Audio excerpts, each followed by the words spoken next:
Todas las revoluciones, sin excepción, pasan siempre, como lo he repetido muchas veces, por 4 etapas. La primera es indudablemente el adoctrinamiento y la preparación ideológica de esa revolución. La segunda etapa es la toma del poder, porque esto se realiza siempre desde el poder. Una revolución que quiera ser profunda y trascendente, cualquiera sean las formas en que se la realice, tiene indudablemente que ser preparada antes de la toma del poder, para realizarla desde el poder. La tercera etapa, que denominaremos dogmática, es la reafirmación ideológica y el proceso doctrinario de realización. Y la cuarta y última etapa de la revolución es su consolidación a través de una organización que dé permanencia y sustancia permanente a esa revolución, que no necesita ser, como la teoría trotskista, permanente, porque ningún pueblo vive en una revolución permanente. Las revoluciones son etapas de transformación, pero no pueden ser lo permanente. Esto lo podemos ver nosotros en ejemplos en la historia, en las revoluciones más trascendentes y más importantes. La Revolución Francesa, la etapa doctrinaria son los enciclopedistas y su trabajo. La toma del poder es el 14 de Brumario. La etapa dogmática es el imperio. Y la etapa institucional es la Primera República. Funes el Memorioso, un programa de reconstrucción histórica. Algunos creen que la revolución es tomar el poder y ponerse a hacer macanas ahí en el poder. No, esto es un proceso. Es todo un proceso que fija una etapa histórica en cualquier país que se decida hacer esa revolución. Que no tiene por qué ser cruenta. Puede ser totalmente incruenta, siempre que remueva profundamente la comunidad que se desea transformar. En la etapa nuestra, bueno, nosotros hemos estado durante muchos años luchando, hicimos un primer intento, tomamos el poder, es el poder el que nos posibilitó el adoctrinamiento del pueblo argentino, es el que dio lugar para fijar una ideología.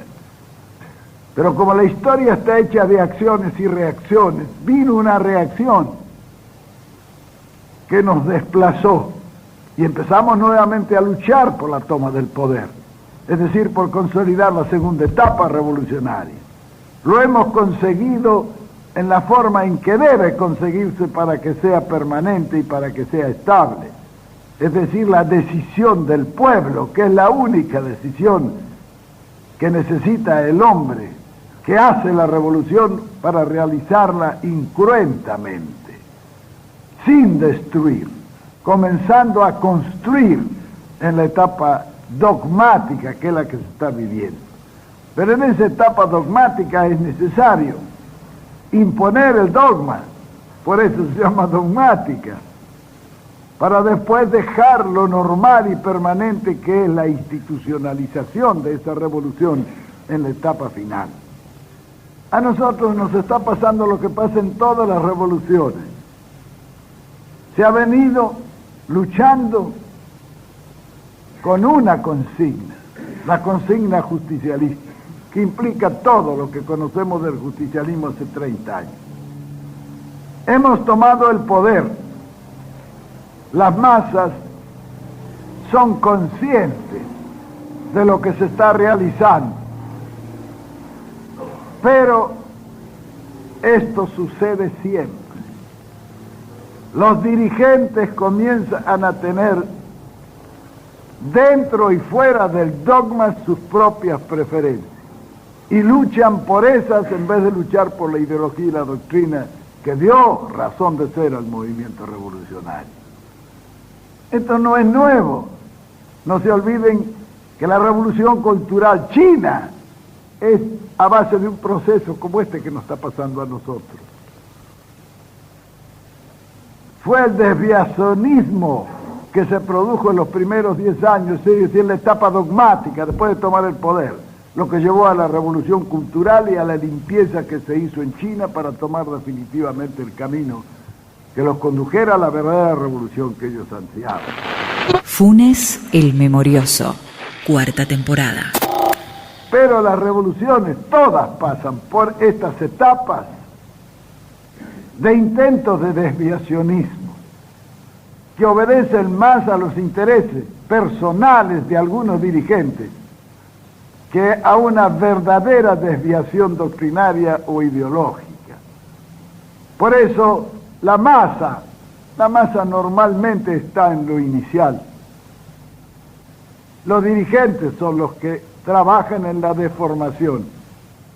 Y el peligro está precisamente en que esa masa sea engañada, porque eso no puede ser el fin de una revolución. Eso mismo nos está pasando a nosotros, por eso no es nuevo, ni debemos afligirnos por eso. Debemos aclarar esta situación para que la decantación natural nos vaya llevando a la consolidación de un hecho real en la organización de la juventud. Lo más importante en toda revolución es precisamente la juventud. ¿Por qué? Porque es el futuro. Y las revoluciones no se hacen para ahora, se hacen para el futuro. Nosotros seremos quizás los que trabajemos arduamente por conseguir. Pero los que lo van a gozar, disfrutar o sufrir son los que nos sigan a nosotros. Y los que le sigan a ustedes. Ese proceso de transformación implica también un trasvasamiento generacional. Es decir, para que las doctrinas no sufran y las ideologías no se frustren, es indispensable un proceso generacional ordenado y armónico, que es lo que se pretende dar a la juventud con una capacitación, porque si no, ¿qué habríamos hecho nosotros con un esfuerzo de 30 años para que viniera una juventud incapacitada y destruyera todo lo que hemos hecho? ¿Qué interés podríamos tener nosotros en seguir trabajando, en seguir sacrificando mucha gente y mucho tiempo a la realización de una tarea que ha de frustrarse en el futuro? Es tan importante hacer la revolución como asegurarla en su futuro a través de una generación nueva que siga los mismos lineamientos. Funes el Memorioso. Memorioso.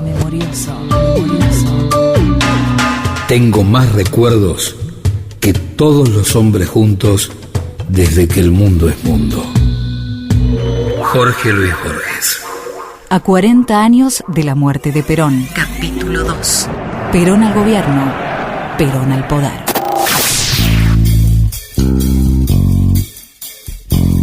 El gran fenómeno que alimentó la vuelta de Perón fue la militancia juvenil. La generación que no lo había conocido se comunicaba a la distancia con un líder que los contenía, los amparaba y les prometía protagonismo futuro. Un país más igualitario, con una distribución del ingreso más equitativa, con bajos índices de pobreza, con una clase obrera en movilidad social, Guillermo Scheinheim, con una clase media en permanente ascenso social desde principios de siglo. licenciado en Relaciones Internacionales, docente universitario. Esa sociedad naturalmente promueve mayores índices de participación política. Correcto, está muy estudiado que cuanto mayor es la pobreza y cuanto mayor es el índice de desigualdad, menor es la participación. Esto es paradójico, ¿no es cierto? Porque hay un círculo vicioso de la pobreza y la falta de participación política. esa Argentina, mucho más rica en todo sentido, no me refiero solo a lo material, estaba más predispuesta a la participación en la movilización política. Esto como contexto social. Segundo, existen un conjunto de factores vinculados a determinados segmentos de la sociedad proscriptos desde el año 55. Señalo esto porque en general hay cierta manera de ver el fenómeno de movilización de la segunda mitad de los 70 fuertemente asociado a la movilización de los jóvenes cristianos de clase media, que algunos no necesariamente cristianos, digamos, en general la juventud de las clases medias, y por qué no decirlo de las clases medias altas, que se involucran desde el punto de vista político con los partidos populares, el peronismo y otras expresiones de izquierda. El contexto internacional empujaba el cambio desde finales de la década del 60.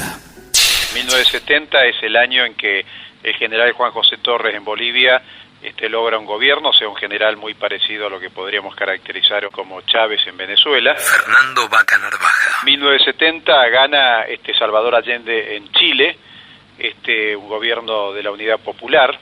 O sea, se venía, digamos, de un 68 que era la revolución peruana y el triunfo de Torrijos en Panamá, el Mayo francés, es decir, una serie de hechos políticos a nivel internacional que señalaban claramente lo que Perón en ese momento caracterizó como la hora de los pueblos. Evidentemente la Argentina no era ajeno a esa situación internacional que se vivía en América Latina y a nivel internacional. Y el surgimiento de las organizaciones revolucionarias armadas era consecuencia de un proceso de resistencia que ya se había iniciado en 1955 con el derrocamiento del general Perón. Es decir, creo que en todo caso Montoneros fue la expresión política de esa resistencia a lo largo de todos esos años. A nosotros nos antecedieron otras organizaciones armadas como fue Uturuncos, como fue las Fuerzas Armadas peronistas y su destacamento en Tacorralo, un destacamento urbano o rural, otras organizaciones armadas no peronistas que también actuaron y estuvieron en la Argentina. Un poco el contexto en ese momento del 70 al 73 está muy teñido por los levantamientos populares, el famoso Cordobazo en 1969, que todos recordarán, el Rosariazo, el Chipoletazo. En ese tablero, la Iglesia Católica, después del Concilio Vaticano II, profundizó la discusión en todo Occidente. La progresiva apertura de la Iglesia Católica a lo largo de los años 60 como consecuencia del Concilio Vaticano II a nivel mundial y de las jornadas de Medellín del Episcopado Latinoamericano también a fines de los años 60, de tal manera que esto tiende a coincidir en toda América Latina como una participación de jóvenes de escuelas católicas en movimientos políticos populares o de izquierda como consecuencia del acercamiento progresivo de la Iglesia a los denominados movimientos o partidos vinculados a la liberación nacional y popular. Esto en el caso argentino, digamos, es bien notorio, falta, insisto, mucha investigación, nos falta por saber mucho cómo se vincula la acción progresiva de los denominados sacerdotes del tercer mundo, su vinculación con los jóvenes de Acción Católica, las primeras decisiones que implican cierta justificación ideológica, por qué no decirlo teológica, a la resistencia a la autoridad frente a la dictadura militar de Onganía de aquella época o de los gobiernos donde el peronismo estaba proscripto, en consecuencia cierta justificación de la lucha armada como consecuencia de la represión ejercida por los gobiernos militares o antipopulares desde el 55 en adelante. A la Argentina política se había incorporado la lucha armada. Más allá, digamos, del seguramente explicable situación donde las estrategias de lucha armada eran entendibles desde el punto de vista de la situación de falta de respeto a la voluntad popular y de represión ejercido por las Fuerzas Armadas y de Seguridad a partir del año 55, lo que realmente sorprende es la falta de horizonte republicano al final de la pelea. Y esto, digamos, uno podría decir de que de los expresiones vinculadas a un pensamiento marxista o por qué no decirlo guevarista era posible de ser entendido, dado la propia naturaleza de su ideología, pero lo que sí decididamente merece reflexión es cómo aquellos fenómenos más vinculados a la experiencia del peronismo o al movimiento peronista no tenían un horizonte de construcción de un orden democrático, paradójicamente como el que sí Perón intentó plantear a los argentinos, decididamente de manera incomprendida, a su regreso en 1972, seguramente influenciada por ver cómo se construyó las democracias europeas con posterioridad a la Segunda Guerra Mundial y que pudo conocer a partir de su exilio en Europa desde la primera mitad de los años 60. El duelo Perón-Lanusse había comenzado 20 años atrás, cuando a fines de septiembre del 51 estalló el levantamiento que lideró el general Benjamín Menéndez. Pero su antiperonismo venía de cuna. Eran dos personas distintas. Perón se sentía cómodo con los humildes. Antonio Cafiero. Se sentía cómodo con los trabajadores. Él quería y quiso y logró personificar una causa social. Lanusse no, Lanusse tenía un viejo prejuicio elitista que lo condujo durante toda su vida. Además, inferiorizaba a los trabajadores peronistas, negros le decía. Lanusse no solo se sentía un general de otro linaje por pertenecer a la caballería, Perón era oficial de infantería, sino que además pertenecía a una familia que a través de los Holmer, sus tíos y primos, estaba vinculada al ejército casi desde su nacimiento. El barón Eduardo de Holmer llegó a Buenos Aires desde Londres con San Martín y peleó a las órdenes de Belgrano en la batalla de Tucumán.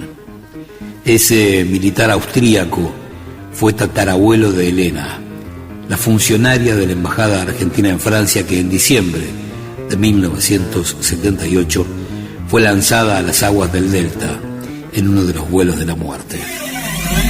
Elena era hija de una familia patricia argentina, Andrea Vasconi, sumamente conservadora, confesa, autora de la biografía de Elena Holmer, orgullosa de eso, antiperonista. Estamos hablando de una familia de 7 hermanos, 4 varones y 3 mujeres. Cuando fue el bombardeo de junio del 55, Elena sale a festejar y se pone a gritar en Callao y Las Heras, abajo el tirano, y termina presa. Un tatarabuelo de Elena vino con San Martín, fue el que por orden de Belgrano llevó la bandera argentina a bendecir en San Salvador de Jujuy, una familia muy ligada al ejército, próceres. Enrique, uno de los 6 hermanos de Elena, estaba exiliado en Montevideo desde aquel intento por derrocar a Perón, del que participó su primo, el por entonces capitán Alejandro Agustín Lanusse. Se registró un levantamiento armado contra Perón. Lo encabezó el general Benjamín Menéndez, que salió de Campo de Mayo al mando de 3 tanques y un par de centenares de hombres. La República perdida. La tentativa fue rápidamente sofocada. Lanusse estuvo detenido en la Penitenciaría Nacional y luego en las cárceles de Rawson y Gallegos. Un giro caprichoso de la historia lo llevaría al militar a ser un tristemente célebre protagonista de la masacre de Trelew, pero esta vez del otro lado del mostrador.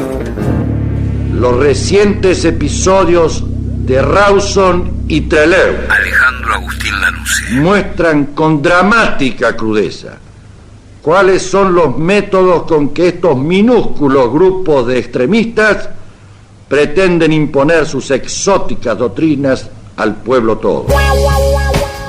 Después del golpe de 1955, Lanusse se convirtió en jefe de granaderos y titular de la custodia del general Leonardi.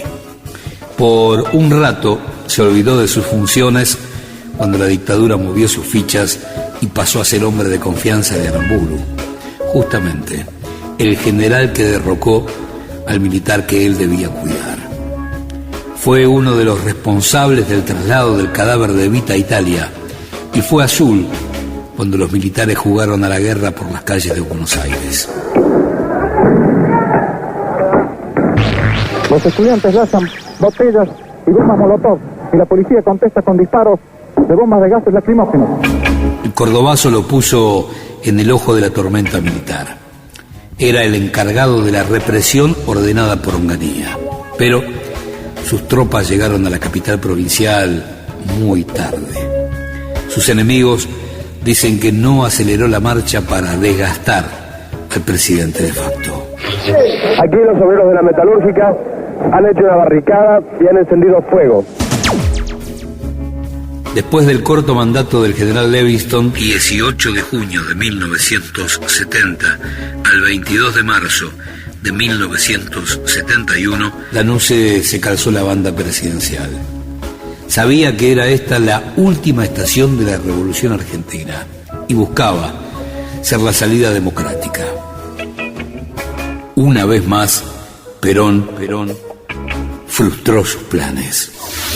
Los últimos tramos que llevan al triunfo del camporismo en 1973 va a estar dado por la pulseada entre los dos caudillos militares. Nicolás Casullo. Por un lado Juan Domingo Perón y por el otro lado Alejandro Agustín Lanusse, que forma parte de un sector del ejército que plantea como estrategia el llamado proyecto de Gran Acuerdo Nacional, donde por primera vez el ejército admite y acepta negociar con Perón y con el peronismo, con los intermediarios de Perón, para un objetivo que sería un peronismo sin Perón. Es decir, en todo caso, el proyecto de Lanusse, que fue derrotado con el amplio triunfo del camporismo, significaba el apoyo del peronismo a la propia candidatura de Lanusse o a una instancia militar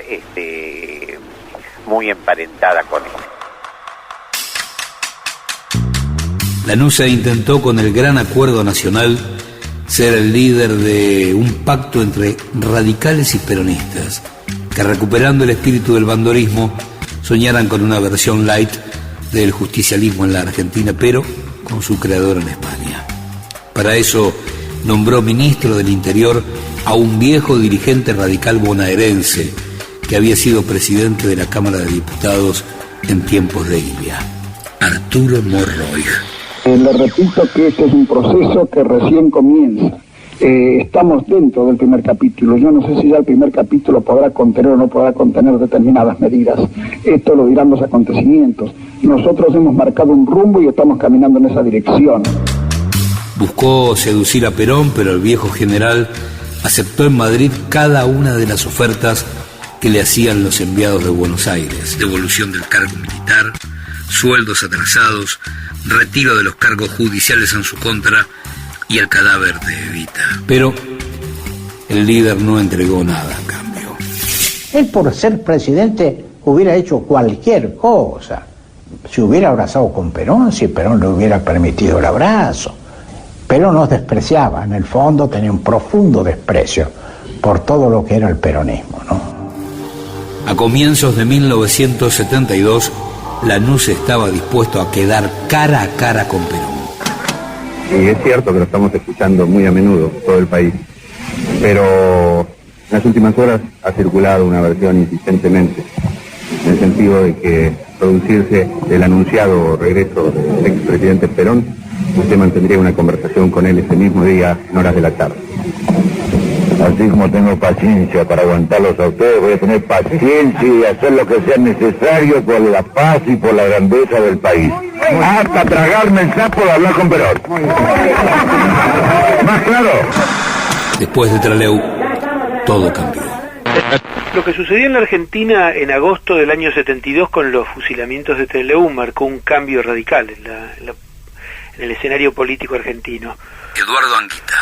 La decisión del gobierno de Lanusse de fusilar gente que estaba detenida y bajo la orden de un juez, como fue el caso de los 19 guerrilleros que habían escapado de la cárcel de Rawson y se habían entregado en la base Almirante Sar, significó, un vuelco fundamental. Significaba que la juventud no solamente había tomado la decisión del camino de las armas, sino que había mostrado su decisión al entendimiento y en ese sentido la entrega de las armas con los canales de televisión, con los periodistas y con el juez federal de Rawson, significó para el pueblo argentino la cabal comprensión de que esa juventud estaba dispuesta no solamente a dar su vida, sino también a negociar un cauce político. A partir de esas muertes, los dos grandes jugadores de ajedrez de la política argentina, que fueron Perón y Lanuse, tuvieron que mover las fichas con muchísima más rapidez. Este episodio, más el grado de deterioro de la dictadura, llevaron a que Perón radicalizara su discurso, nombrara a Galimberti representante de la juventud, se volcara claramente a hablar de la juventud maravillosa, y Lanuse a que empezara a retroceder, primero planteando la necesidad de lo que él llamaba el Gran Acuerdo Nacional, y después a ir concediendo absolutamente todos los requerimientos de Perón hasta llegar a las elecciones del 11 de marzo del 73. Cámpora fue el candidato de Perón por estas circunstancias y por este devenir que, insisto, empezó en agosto del año 72. Si el panorama hubiera sido un panorama de menos confrontación y con menos accionar de parte de las organizaciones armadas revolucionarias, en vez de Cámpora, Perón hubiera elegido cualquiera de los otros candidatos que él tenía para reemplazarlo, ya que la dictadura no lo dejaba ser candidato. Entonces, en este escenario llega Cámpora, y para sorpresa de quienes éramos militantes revolucionarios, entonces Cámpora no solamente se sintió un aliado de las organizaciones revolucionarias, sino que fue alguien que enarboló un discurso claramente antiimperialista y claramente de transformación del país. Digamos, alimentado por la movilización popular y por el guiño de ojo de Perón, las organizaciones revolucionarias y en general todos los sectores militantes entonces sentíamos un gran protagonismo. El 25 de agosto de 1972, Cámpora anunció sin fecha el retorno de Perón. El primero que habló ante las cámaras del 17 de noviembre del 72 fue Rodolfo Galimberti. Hasta ahora siempre se usó la expresión retorno de Perón. ¿Por qué ahora ustedes utilizan la expresión regreso de Perón? ¿Qué diferencia hay? Incluye sencillamente que retorno puede rememorar el episodio frustrado de 1964, entonces... Rodolfo Galimberti. Pensamos que es más caro a la masa peronista y al general Perón y a nosotros mismos emplear el término regreso, que se producirá, es el regreso, aunque usted no me pregunte, yo se lo digo, con absoluta certeza se producirá en el curso de 1972, es decir, antes del 31 de diciembre de 1972, el general Perón estará con nosotros en Argentina. A partir de ese momento comenzaron a gestarse los detalles del regreso del expresidente. Era una jugada arriesgada, a todo o nada, mientras nadie podía asegurar qué iban a hacer los militares con Perón en Buenos Aires. Antonio Cafiero se reunió con Lanuse en la Quinta de Olivos y le anunció que Perón había decidido volver al país. El dirigente peronista dijo que en ese momento el presidente de facto empezó a gritar que no iba a permitir un nuevo 17 de octubre. Están los compañeros, los gloriosos compañeros de la FAP, la FARC, los montoneros y los descamisados, que son sencillamente las primeras expresiones armadas de la política revolucionaria que lleva el conjunto del pueblo peronista, que son los primeros compañeros que nos están señalando el camino a armarse para traer al general Perón.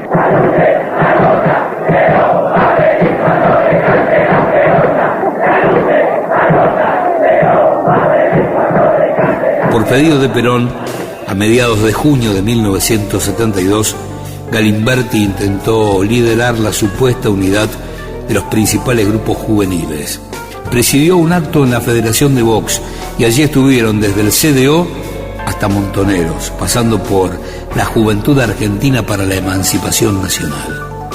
Mientras una tribuna cantaba "Perón, Evita, la patria peronista, la otra respondía con Perón, Evita, la patria socialista.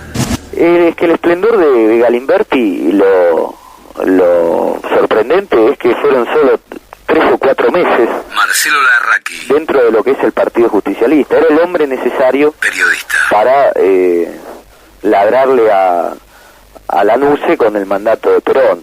Entonces Perón de alguna manera lo eleva a Galimberti y él hace su parte, porque tenía mucho carisma, levantaba un poco, era muy audaz, y para Montonero, y también tenía contactos con Montonero hasta que termina ingresando en las filas de Montonero. Entonces Galimberti es el que le permite a Montonero que mucha gente de la juventud, militantes, estudiantes, clase media, incluso clase alta, ingrese a la JP.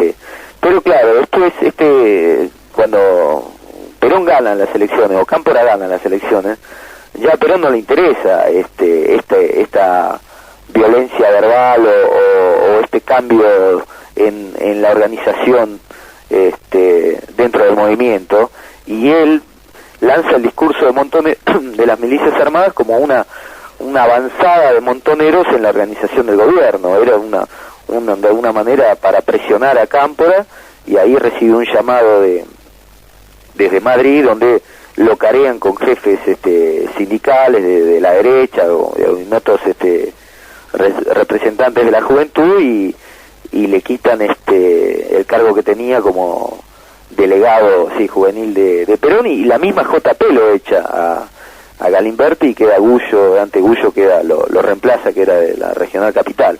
Y ahí, bueno, él termina de alguna manera su recorrido político, público, y empieza un recorrido interno por la organización, que cuando esto va o se deriva en la lucha armada en el año 74, él es el componente de una columna militar, ¿no? A las difíciles negociaciones de Perón con el gobierno de Lanusse, la acción de los grupos guerrilleros aumentó considerablemente. Estallaron bombas en el Sheraton de Buenos Aires. El ERP secuestró y asesinó al dirigente de la Fiat, a Oberdán Salustro. Los montoneros ejecutaron al general Juan Carlos Sánchez, jefe del segundo cuerpo de ejército con sede en la ciudad de Rosario. No compartimos y reprobamos José Ignacio Rucci y el asesinato del general Sánchez. Enérgicamente toda acción que esté centralizada al asesinato o al crimen para lograr con ello objetivos que son de todo el pueblo. Y esto es precisamente la fiel y clara interpretación de la Confederación General del Trabajo al pueblo de la nación. En la previa de su regreso, Perón comenzó a mostrarse como prenda de paz. Hizo públicas las bases mínimas para el Acuerdo de Reconstrucción Nacional, donde planteaba modificar la política económica y social en base a un programa elaborado por la CGT y la CGE. Hablaba de la formación del Consejo Económico y Social, del levantamiento del estado del sitio, de la libertad de los presos políticos y gremiales, y de la designación de un oficial de las Fuerzas Armadas a cargo del Ministerio del Interior, para alejar toda suspicacia sobre parcialismo político hasta las nuevas elecciones. El regreso del general Perón el 17 de noviembre. Juan Manuel Abal Medina. Es el resultado de las luchas de esos 17 años desde 1955 del conjunto del pueblo argentino. Había que ir a buscar al general, y para ello se armó un charter con personalidades del mundo político, sindical, cultural y deportivo. Casildo Herrera, de Textiles, miembro de las 62 organizaciones. Herrera, ¿con qué espíritu emprende este viaje? Se imagina, con la tremenda satisfacción de peronista de poder ir con el general Perón en el viaje tal vez más histórico que marca la historia argentina. ¿Con qué espíritu viaja? Con el espíritu netamente nacional. Hugo del Carril. Es lo que nos tiene que empujar en estos momentos. Buen viaje. Se aproxima a Lorenzo Miguel, uno de los máximos dirigentes del sindicalismo peronista. Miguel, nos interesa su opinión, momentos antes de partir. Bueno, se imagina que estamos ya a víspera de concretar un sueño que hace 18 años que venimos anhelando. y esperamos de que al llegar el día viernes se concrete ese anhelo no solamente de la clase trabajadora, sino del pueblo argentino. Centuna Villafañe a punto de marcarse. ¿Qué significa este viaje para vos, Centuna? Para mí significa mucho, cuando es un viaje histórico, muy importante. ¿Estás muy tranquila o estás algo nerviosa? Estoy nerviosísima. Marilina Roth. ¿Qué tal? Bueno, yo no voy en representatividad de nada, simplemente es una invitación personal, que yo agradezco muchísimo, y voy como una peronista más, nada más. Son muchas las personas, y queremos tener una impresión así directa suya en este momento en que se prende el viaje. Bueno, estoy, señor Gómez Sánchez, profundamente emocionado. Lo noto efectivamente muy emocionado, y yo creo que mi obligación en este momento sería liberarlo de hacerle mayores preguntas. Cuando usted se serene y esté en condiciones de contestar, hablaremos más ampliamente. Le deseo por ahora muy buen día. Muchas gracias. Mientras tanto, en Buenos Aires y por televisión, las opiniones sobre el regreso de Perón aparecían divididas. ¿Qué va a ser el día de regreso de Perón? El día tan Seiza, que me deja de estar. ¿Me parece que va a ser positivo? Sí. El día 17 de noviembre, a las 11, ¿dónde se va a encontrar? Cualquier lado lejos de Perón. ¿Le parece que puede ser un día positivo? Un día desgraciado, desgraciadamente. ¿Por qué? Porque bueno, Perón, ¿le parece poco? El 14 de noviembre, Perón viajó a Roma desde la capital española. Se reunió con el primer ministro italiano, con Giulio Andreotti, y brindó una conferencia de prensa. Alguien recordó en los 90 que en Fiumicino el general dijo que entre los pasajeros de aquel charter seguramente estaba su sucesor. Es lo mismo que dijo Perón cuando nos estábamos embarcando en Fiumicino para el retorno del general. Carlos Menem. Éramos como 70, 80 los dirigentes, los gremialistas, dirigentes políticos, gremialistas, profesionales, artistas que había ahí. Y entonces un periodista italiano le preguntó a Perón cuál era su delfín, y mirando a un costado y señalándole al periodista le dijo: miren, ahí hay 70 u 80 delfines. Es un acuario. De ahí va a surgir mi sucesor. Y bueno, surgí yo como sucesor de Perón. Y el 16 de noviembre, junto a una comitiva de 127 personalidades del peronismo, que estaba encabezada por su delegado personal, Héctor Cámpora, y que había llegado desde Buenos Aires para acompañarlo, sale de Roma rumbo a Buenos Aires para reencontrarse con su pueblo, finalizando un exilio de 17 años. En pleno vuelo, el periodismo argentino registró la palabra de María Estela Martínez de Perón. Habló de sus deseos de paz para el futuro inmediato, mientras las imágenes mostraban a su lado la emoción de su esposo. Y a la Biblia a los argentinos que se den la mano para que podamos levantar entre todos este gran país. Que dejemos los odios y los rencores y que no pensemos ni siquiera en nuestras ideas políticas, sino en que todos somos hermanos y en que todos somos argentinos. Aquel 17 de noviembre, el ejército y la policía cerraron todos los caminos a Ezeiza. 35.000 efectivos. Pero el pueblo desbordó el cerco que buscaba impedir que el peronismo se reencuentre con el líder, y comenzó la represión. El expresidente bajó de la aeronave, se subió a un automóvil que recorrió pocos metros y bajó nuevamente para pararse bajo el paraguas de Rucci y saludar a la prensa y a los que habían ganado la terraza del aeropuerto. Luego Perón fue trasladado por las Fuerzas Armadas al hotel de Ezeiza. Según Cámpora, la dictadura tenía detenido al general. El Movimiento Nacional Peronista manifiesta y denuncia ante la opinión pública que en este momento el general Perón está preso. Según el jefe del operativo de seguridad, era tal el desorden que reinaba en los alrededores del aeropuerto que si salía no había garantías para la seguridad de Perón. Aquel oficial de la Fuerza Aérea era Osvaldo Cacciatore, por entonces jefe del Estado Mayor Conjunto. Lucharon y volvió. Perón en la Argentina, 17 años después. Capítulo 2. Yo creo que el Perón siempre fue el mismo. Hasta el 72 nosotros nos encontramos con una situación de respaldo de Perón a nuestra lucha. Yo recuerdo muy bien... Fernando Vaca Narvaja. Después yo fui protagonista de la fuga de Rawson, de Trelew.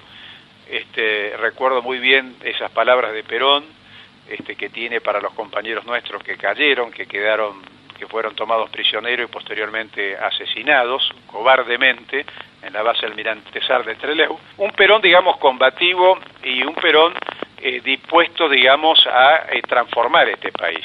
Perón que intenta, que llega a la Argentina el 17 de noviembre de 1972, es ese Perón que estaba dispuesto a transformar la Argentina.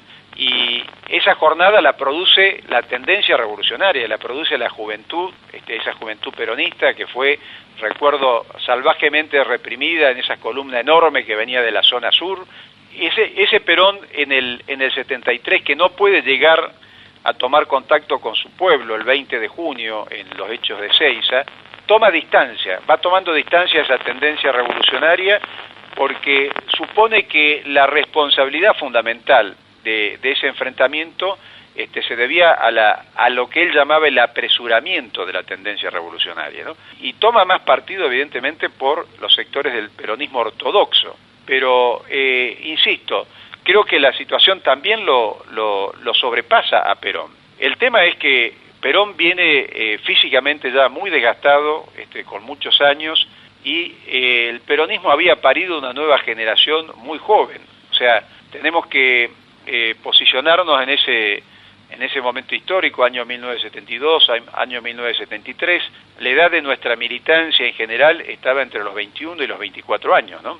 O sea, un Perón muy viejo y una generación de militantes políticos, dirigentes políticos, con una representatividad social y política importante, muy jóvenes. A mí me parece que en realidad hubo siempre un gran error muy ombliguista por parte de los argentinos, Eduardo Anguita, de intentar ver un Perón en primavera y otro en invierno, uno a la mañana y otro a la noche.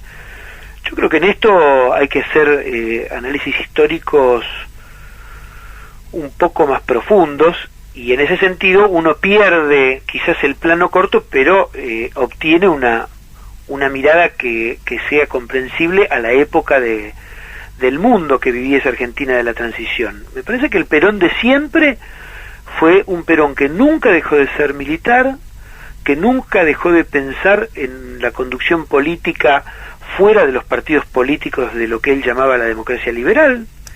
Entonces constituía un modo de conducción donde tenía una conducción sindical férrea del unicato bandorista, tenía una conducción política táctica en función de con quién tuviera que negociar, dado que estaba proscripto, y tenía una serie de grupos empresarios y económicos con los cuales hacía negocios para mantener su presencia y atar sus futuros planes.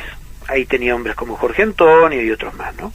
Entonces me parece que él en realidad lo que era un gran estratega, pero él siempre tuvo un modelo y una concepción que estaba claramente de parte del capitalismo, que quería un modelo redistributivo porque del tipo de capitalismo que veía para la Argentina, pero era un Perón siempre dispuesto a negociar con los factores de poder extranjeros. El general estuvo en el país casi un mes. Residió en la casa de la calle Gaspar Campos, en Vicente López. Y sin dudas, fueron los míticos encuentros con Ricardo Balbín el resultado político más trascendente de aquel primer regreso.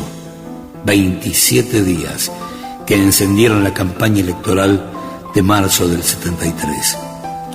Desde el 17 de noviembre, miles de militantes que jamás lo habían visto en el mítico balcón de la Rosada peregrinaron para saludarlo. Integrantes del Club San Lorenzo de Almagro a Juan Domingo Perón. Bueno, simplemente estar un rato con él, decirle lo que sentimos, cuánto lo queremos y lo necesitamos en este país, y, en fin, dedicarle este triunfo sanlorencista. José Sanfilippo. ¿Se han dedicado el triunfo de ayer? Sí, la verdad que sí. Sanfilippo, perdón, ¿de qué pueblo es Perón? Bueno, es un poquitito de todas. Pero nosotros, fundamentalmente, esta visita fue estar a su lado en un momento en que debemos apoyarle en todo sentido, como él nos apoya a nosotros. ¿Cuántos jugadores de San Lorenzo vinieron acompañando a usted, Sanfilippo? Bueno, estuvo Glarián, Coco, Piris, Carone y Ayala. ¿Por qué vienen acompañados por Rucci, Sanfilippo? Bueno, pienso de que con el señor Cámpora y el señor Rucci nos acompañaron para poder llegar hasta aquí, ¿no? Si no hubo ningún motivo especial, por supuesto, simplemente acompañarlos. No, acompañarnos simplemente. ¿Por qué no vino el resto de los integrantes del equipo de San Lorenzo? Bueno, eso no sabía decirle, simplemente 4 o 5 muchachos nos encontramos con Rucci de pasada y le manifestamos el deseo de poder saludarle y así lo hicimos. ¿Sanfilippo opinó del partido River San Lorenzo? ¿Si vio el partido? ¿Si vio o si opinó del partido? Sí, vio y le gustó mucho el gol que había hecho Tenis. Montoneros, que había aceptado la salida democrática, pateó el tablero cuando Lanusse le puso trabas a la candidatura de Perón. Ni golpe ni elección, revolución. Pero igualmente apostaron al comicio. En el contexto de América Latina, creo que la guerrilla de Montoneros, la organización armada, Fernando Vaca Narvaja, la organización político-militar de Montoneros, como querramos denominarla, fue la única guerrilla de América Latina que planteó la salida electoral como opción política. Recuerdo en ese momento, en el año 72, se generó un debate muy importante en toda América Latina a raíz de la propuesta de Montoneros de ir a elecciones con Perón como presidente y posteriormente con la elección de Cámpora presidente. Lo que no pudieron fue adecuarse a los tiempos de paz después de votar. La pelea interna, sobre todo con la dirigencia sindical, lo que en ese momento se caracterizaba como la burocracia sindical, llevó a una confrontación incluso violenta con las armas entre lo que era la tendencia revolucionaria del peronismo y el poder gremial. Para recordar, la tendencia revolucionaria, es decir, lo que se llamaba la JP, Montonero, las organizaciones revolucionarias peronistas, contaban con un senador nacional, 9 diputados nacionales, más de 40 diputados provinciales, gobernadores, el doctor Rodolfo Puigros en la universidad. Es decir, la tendencia revolucionaria tenía un poder institucional ganado legítimamente muy importante y ese poder cuestionaba determinados intereses económicos que empezaron, digamos, a conspirar contra el gobierno popular. Esa conspiración llevó, por ejemplo, a que el gobernador de la provincia de Córdoba fuera derrocado por un comisario que se levantó en armas y a punta de pistola lo sacó de la casa de gobierno. O sea, imaginemos un poco esa situación, creo que es la que va motivando la renuncia de Cámpora y la necesidad de que Perón asumiera el gobierno para poner un poco de control o tope a ese debate interno, a esa pelea interna, a esa lucha interna que se estaba dando dentro del peronismo. Desgraciadamente, Perón tampoco pudo ponerle freno a esa lucha interna dentro del peronismo. Eso se reflejó en el 1 de mayo de 1974, donde ahí se ve claramente la división en el movimiento nacional y se ve claramente cómo esa división termina favoreciendo los intereses oligárquicos que van conspirando tanto a nivel internacional como a nivel nacional contra el gobierno popular. Finalmente, solo las Fuerzas Armadas peronistas dejaron la lucha cuando Perón lo pidió. El caso de los movimientos guerrilleros más vinculados históricamente a la primera resistencia de los años 60, me refiero básicamente a las Fuerzas Armadas peronistas, la FAP. Guillermo Scheinheim. Que tenía una tradición de autoidentificarse claramente como integrantes del movimiento peronista desde, digamos, principios de la década. La convicción acerca de que la conducción estratégica, estoy utilizando ahora terminología estrictamente usada por el peronismo, ¿no? De que la conducción estratégica era Perón y que en realidad las decisiones de la utilización de la violencia o no dependían de él, explican por qué una parte muy importante de la FAP, en el momento que Perón plantea la necesidad del abandono de la lucha armada, lo hacen efectivamente en el año 73. El resto no, y uno debería, y a partir de ahí viene lo importante de su pregunta, digamos, ¿no? Efectivamente, sectores jóvenes movilizados por todas las razones que dijimos anteriormente, y no necesariamente por su pertenencia social y familiar al peronismo, y donde plantean o encuentran en el peronismo el movimiento revolucionario que anhelaban encontrar a partir de la discusión de las ideas que se habían difundido en los años 60 en la iglesia, en el movimiento juvenil, en los ámbitos de izquierda, etcétera, no estaban, digamos, en ese contexto de alta movilización, participación, idealismo, etcétera, necesariamente con actitud de aceptar sencillamente el abandono de la lucha armada. Seguimos de memoria. Recordar. Funes el Memorioso en 750.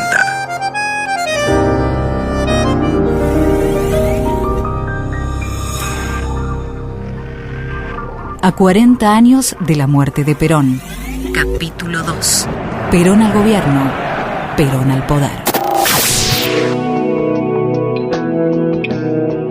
Desde su casa en Olivos, Perón coordinó toda la acción política que tenía como primer objetivo aislar a la NUCE y formar una coalición que garantizara el futuro gobierno peronista.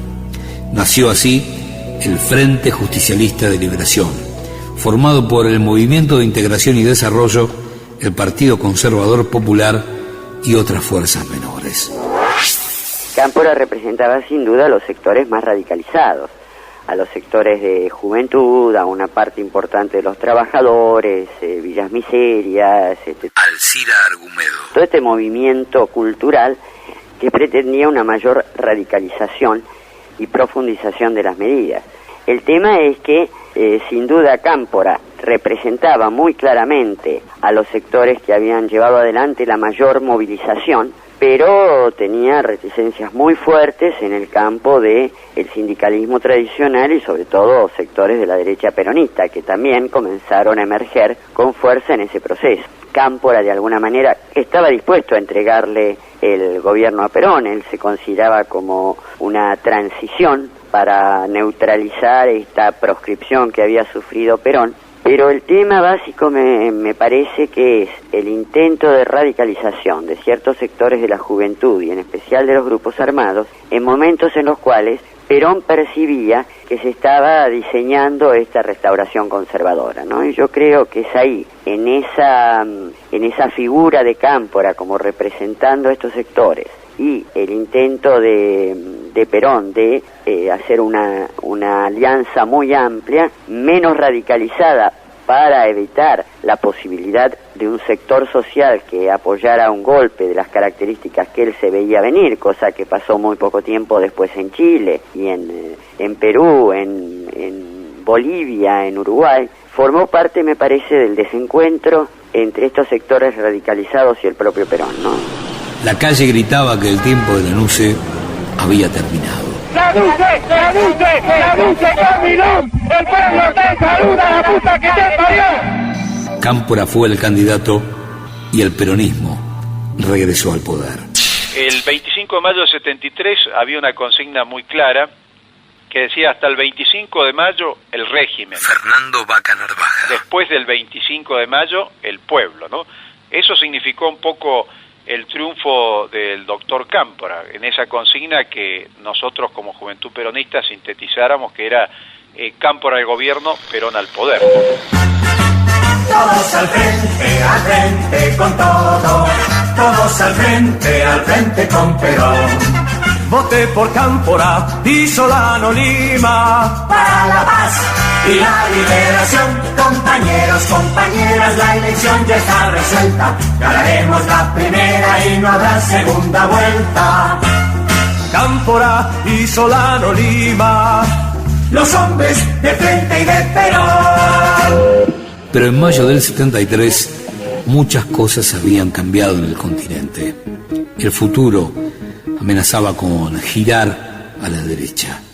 Se abre un periodo muy álgido en la Argentina, de debate interno dentro del peronismo, un debate interno mal llevado, mal desarrollado, una situación latinoamericana donde ya el panorama no es el mismo. A Torres, al general José Torres, lo derrocan en 1971. El gobierno de la Unidad Popular ya se está conspirando, ya Pinochet se está aprestando para tomar y voltear el gobierno de Salvador Allende y asesinar al presidente. La situación uruguaya era el proceso de la bordaverización, o sea, un proceso cívico-militar, gorila golpista se estaba consolidando. Es decir, cuando renuncia Cámpora y asume Perón a la presidencia, ya el contexto de América Latina estábamos rodeados de dictaduras militares en la Argentina. Ya el contexto, la relación de fuerza era absolutamente distinta y se estaba imponiendo la famosa ideología de la seguridad nacional. En ese panorama, en esa perspectiva, el gobierno de Cámpora en la Argentina dura 49 días, es decir, un suspiro. Y el general Perón, cuando asume la presidencia, no llega a cumplir los 9 meses, es decir, se vive un momento en la Argentina muy álgido, muy rápido, casi una fotografía, ¿no? Después de los 49 días de Cámpora en la Casa de Gobierno, asomó la derechización de todos los sueños. Ahora, lo que sí es cierto es que a los pocos días, cuando Perón da su discurso, a los pocos días de llegado acá, Eduardo Anguita, pocos días después de la caída de Cámpora, da un discurso en la CGT donde afirma de manera explícita la necesidad de reorientar a la juventud que se había descarriado. Y eso lo dice delante de lo que era el bandorismo de entonces, que se convertía en el sector sindical de el apoyo a la AAA y a todo el proceso de matonaje que se iniciaría inmediatamente después, a fines del 73, con el primer atentado que fue a Solari Irigoyen en diciembre del 73, firmado por la AAA. De modo que en realidad Perón queda, a mi modo de ver, debidamente claro que no solamente era quien dirigía la escena, sino que tenía la decisión de reorientarse hacia un modelo corporativo, de un Estado prebendario, y un modelo capitalista donde la conducción estuviera en manos de un sector de las Fuerzas Armadas, un sector del empresariado y un sector de la corporación política, representado el peronismo por él y el radicalismo nada menos que por Balbín. Funes el Memorioso, un programa de reconstrucción histórica. Guión y relatos Gustavo Campana. Edición y postproducción Gustavo Eymon. Locución Valeria Delgado. Funes el Memorioso. Memorioso.